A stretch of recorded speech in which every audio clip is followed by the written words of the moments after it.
Hey, let's take a ride on the Fred Marquis Pinellas Trail in the Tampa Bay area of Florida. I already did part one, so go check on my profile, go click on that, and you can see part one of this video, which was Tarpon Springs down to Dunedin, Florida. This time we're going to start in Dunedin for part two and go to downtown St. Petersburg. So Dunedin is a great place to start or end either journey on the Pinellas Trail because it's a nice place to bike, but it's also a compact town with 8 different breweries. That's right, you can go to all of those pictured on this map. Places like Soggy Bottom, Dunedin Brewery, which is actually the oldest surviving brewery in Florida. And right over by the Pinellas Trail is Cuney Brewery, right on the trail. There's another one right on the trail called House of Beer, or you can go to Caledonia nearby, Seventh Son, or Woodwright. There's plenty of choices in Dunedin. It's not a big town, but it's got a lot of breweries. And then from that point, you just start heading south. And there's a long stretch here where there's no breweries, so this is an area where you're really going to get some exercise and stay hydrated and drink lots of water. Because there's one brewery near Clearwater, Florida, which is what you'll be passing through first. And that is called, interestingly enough, Clearwater Brewing. But after that, you've got a long stretch before you get to the next one, which is the Pesky Pelican. We'll get to that in a minute. But otherwise, you're just going to be cruising along the bike trail, getting some exercise, checking out the scenery, and just having a good time. From the north, from Dunedin or Tarpon Springs down to St. Pete, this is the best place to stop for something to eat and to get a fresh brewed beer. It's the Pesky Pelican. This is before you hang a left and head into downtown St. Pete, so you're still on the straightaway, but you're going to be pretty hungry after that long stretch between Dunedin and here, so stop in, have a beer. I just had a patty melt. We got burgers, they've got soups, sandwiches, pizza, and some vegan options too.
St. Pete, appropriately enough, heading to the St. Pete Brewing Company.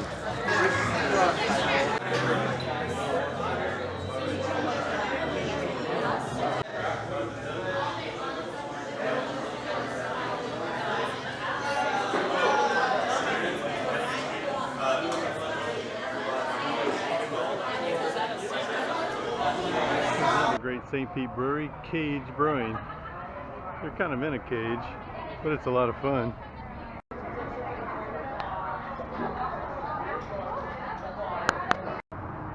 Right across from Cage is Pinellas Ale Works.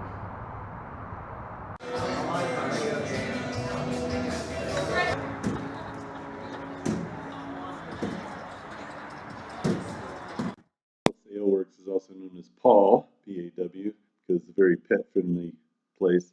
They got puppy love here and off the leash. One of my other personal favorites is Green Bench.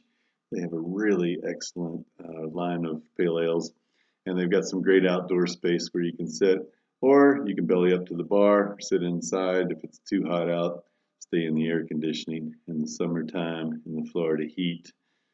But they have a great selection of beers there, and they're just one of many. There's also right around the corner. And this one's a really fun place because they have a good selection of beers of their own. They also bring in some beers from other breweries nearby. And they also have a really fun game room with some retro arcade games, some pinball machines, and then you can go outside on the patio as well. This isn't all, of course. There's Seven Daughters down the road. And then there is Avid Brew, Overflow, Cycle Brewing, many more.